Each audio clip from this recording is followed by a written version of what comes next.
Hi guys, how are you? I'm trying to record this a different way because I've attempted 5 times now to record this on YouTube, and every time the computer and camera cuts out and it's done my nappering. But anyway, how are you? Happy Monday. I just wanted to do a catch up with you guys because it's been a while and there's quite a lot has happened in my life in the short space of time since my last blog. So I just wanted to give you an update. It's in 3 stages. The first one is the update regarding me and you know, my transition in life. You'll see what I mean in a minute.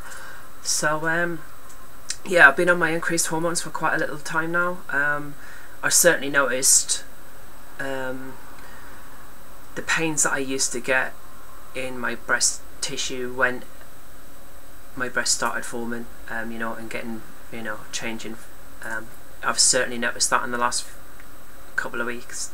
So it feels like there's more breast tissue forming, which is amazing. I'm so happy about that. Also, the fat distribution in my body is certainly changing. My bottom is getting bigger. Those hot pants aren't going to fit me for much longer, which is kind of gutting, but it's also wonderful. I know many women wouldn't be pleased about their bottom getting bigger, but I am, because it means that things are working as they should. So yay! I'm really happy about that. You wouldn't believe.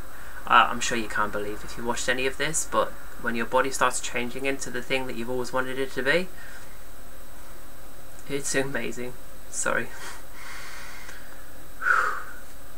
Let's get a grip. Okay, sorry, I am a bit more emotional at times, like up and down. Certainly around full moons I go a little bit insane, but I think, I don't know. Anyway, another thing I wanted to talk to you about is I went to the town where I used to live to attend a conference with my employers, LV, my main employers, LV. One thing I want to say about LV is they've been amazing. They've been so supportive to me in my transition, in terms of helping me move offices, you know, set up the processes so I could just hit the ground running when I got to where I was moving to. You know, everything moved swiftly from my old profile and everything to my new profile. You know, it was seamless. I didn't have to worry about anything. They have been amazing, and they continue to be amazing. And I'm involved in, you know, things going forwards in terms of like LGBT stuff. So to have a voice at an employer where they listen to you, but also for an employer to consider you and allow you to be yourself in the workplace as a transgender person, not all employers do that. And you know, I've heard stories and know of people who've had, you know, bad experiences at work. So for that I am truly grateful. I just wanted to get that out of the way because I know in my early blogs I was a bit concerned about some of this stuff, but now, you know, I couldn't have asked for a better experience, honestly, looking back. So I went to the office where I used to work. I arranged to meet a couple of friends who I haven't seen since I've started transitioning. So, you know, it's, well, you know, good on 2 and a bit years. And I arranged to meet my friend Andrew. Hi Andrew, how are you? It was wonderful to see him, and I was waiting outside the pub, and like I kind of looked down the street. I'd been there for about 5 minutes. Someone was a little bit early for stuff, that's just me. And yeah, it was really funny because I looked at this bloke and I thought, is that him? And he was like really dapper and like quite lean looking and like really lovely suit and stuff, and I thought, I'm sure it is. And he waved. I was like, oh my god! Like ran down the street and stuff, and like gave him a big hug and stuff, and it was just wonderful to see him. You know, Andrew and I have always had a really, you know, we've always got on really well, and he's known me for about 10 years, so since I was 10, and and yeah, it was wonderful just to catch up with him for an hour, just me and him, and we're just chatting about, you know, life and what was happening and what was happening with him and Theo. Hi Theo, love you too, babe. And yeah, it was wonderful, really, really wonderful. And then I had about 7 or 8 friends come to the lunch for the second hour of the lunch period, from the office as well, and it was really, really great. It was so nice to catch up with people who actually care about you, you know, who are interested in your life and that you're happy and stuff. So yeah, it was truly great. Anyway, I thought I would walk them back to the office because I had some time to kill before I picked up my friend from a train station. She was travelling down from another LV office so we could go to the conference place. And I got to the office and I thought, actually I need a wee. So like I went in the office on the ground floor, and that was funny because the security guard kind of gave me a strange look. I mean, he's seen me pre-transition, but not since I've started the whole process. But it was quite funny anyway. I went to Lou, just and came out the loo, when I went out to go out of the building, out the front of the office, so I could go up to my car. And I saw my mate Siobhan. Hi babe, hope you're alright. And she's a girl on my old team, and we used to get on really well. We used to laugh and joke all the time. And yeah, she's like, oh my god! I was like, oh my god! Like, give her a big hug and stuff. And she said, are you gonna come in and see the team? Like the team I used to work with before I started this whole process. And I was like, well, I've got my pass, because I did take my pass with me, just in case. And she's like, you gonna come up then? I was like, yeah, okay. So like I went up, and we got out of the lift and stuff. She goes, do you want me to go first? And I was like, would you? So we walked down the office and stuff, and I did, you know, see quite a few people who know me for well over a decade. And yeah, it was really wonderful to see my old team. Like, the girls were really like, you know, it was nice to see you and stuff, and we're chatting away and stuff. And you know, and then like, a few of the guys were like really lovely as well, and said, hi Debs, you alright, kind of thing. And it was lovely to have them talk to me and interact with me as Debbie, because you know, they've known me for, you know, as I say, 10 or so years, and it was affirming for me that I have moved on. And also, I think I've put part of the old person to bed. It was really, really wonderful. I felt a very important step in my transition. So yeah, that was really good. And then we went to the conference centre. A lot of really good ideas and stuff came out of the conference. I won't go into details, but yeah, as part of the conference package, we could do some like sporting activities and stuff. Or there was spa facilities that were there. You could use them for a couple of hours one of the days. And I was like, me being me, it's like, yeah, okay, I'd love to do the spa stuff. So I got a swimming costume for the occasion. It was a onesie, halter neck with a skirt on the front, you know. So I wanted to try and be as discreet as possible. So yeah, and I've always shied away from swimming and stuff like that up until now, because I guess I'm concerned as a pre-op transgender woman that, you know, I could get myself into situations and stuff, or like someone might read it and like get a wrong reaction or something, you know. So I just haven't bothered up until now. But you know what, I thought, you know what, sort of, it's the ideal opportunity to do it anyway, so I just did it. And I went down to the changing rooms with about 4 of my friends, and we were all standing there and stuff. And you went in, and there was like a corridor with like hair dryers and mirrors. So you know, you come out of the pool, you go change, you can dry your hair. And then we got in, there was like a big square. A small rectangle, but you know what I mean.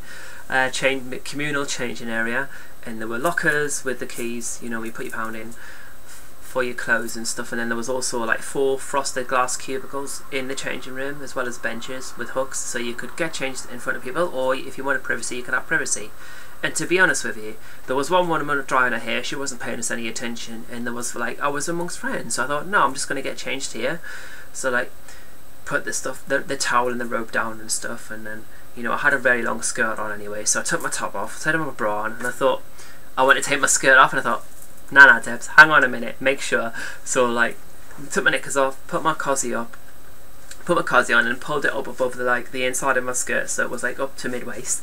And then took the skirt off, and in between me doing this bit, pulling it up through the skirt, there's a couple of women who had come in who were they were middle-aged, or kind of between 30 and 60, say. And they were looking, and I mean staring. I mean, I know when someone's looking at me, and I tend to ignore it anyway. But yeah, it was kind of, it was a bit weird, and I felt a little bit uncomfortable, and I didn't want to have a situation. So I said to myself, right, just give them a second. And they were just kept staring. So I sod this. So I took the skirt off, put that in the locker, and just pinged my bra, put it in the locker, and then did my whole tunic up, and then went out. And as I went out, my friends like put the robe on and then went out, and my friend said, did you see them staring? I said, yeah, they were staring, weren't they? I wasn't just being paranoid. And yeah, they were. I'm glad I didn't say anything, because I didn't want to have a scene. But ultimately, I think it made me grow in confidence, because, you know, I am what I am, and if you read it, great, good for you, well done, you've spotted it. But, you know, ultimately, I'm just doing what any other woman does, gets changed in a changing room. It's no biggie. And it was wonderful to go swimming as well. I wasn't really a good swimmer growing up, and certainly, you know, in my married life, I practice swimming more, going on holidays and stuff, and you know, I am quite an okay swimmer now, and like it was just wonderful to swim again. I haven't swum since pre-transition, and you know, I've kind of looked at my transition and what I'm doing and the choices that I make and stuff, and ultimately now I'm going to do stuff if I want to. You know, I've considered going to festivals and stuff, and I thought, well, no, not till I'm post-op, and like, who am I restricting here? And ultimately it's only me, so there's no reason to not do something, as long as it's like, you know, this one thing I am going to refrain from doing. I'm not going to wear a thong. That would be bad. I wouldn't want to, you know, to experience that. But other than that, why restrict yourself? So yeah, that's kind of a big change and shift in thinking that I've had. Also, I haven't included this up until now, but I thought it was something as I was telling you about that experience. There was an occasion, I was at Castle Point in Bournemouth a couple of weeks ago, going to see one of my friends who I haven't seen for coffee for a long time. Hi Laura, if you're watching this. And it was funny because I'm used to people staring at me all the time, and I'd bought a maxi dress from Tesco, and one of the bra support thing, the strap support things at the back had gone, so I had to tie up the straps to make it fit at the front. It was just fine, I didn't bother, it was only like 15 quid anyway. So yeah, I got out my car and I was walking along the main shopping bit, and people were looking, and because I'm so used to people looking at me and like with funny looks anyway, I just, you know, I'd been walking for a couple of 100 yards, and I looked down. One of the hoops had pinged, and like my bra was out. I mean, nothing else, you know, it wasn't like boob out or anything, but like my bra and like the top of my breast was showing.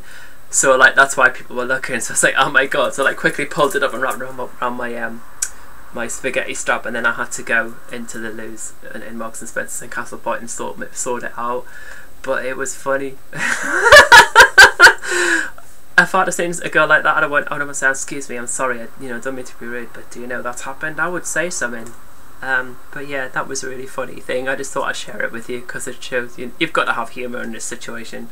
You'd go insane. So that's the one thing.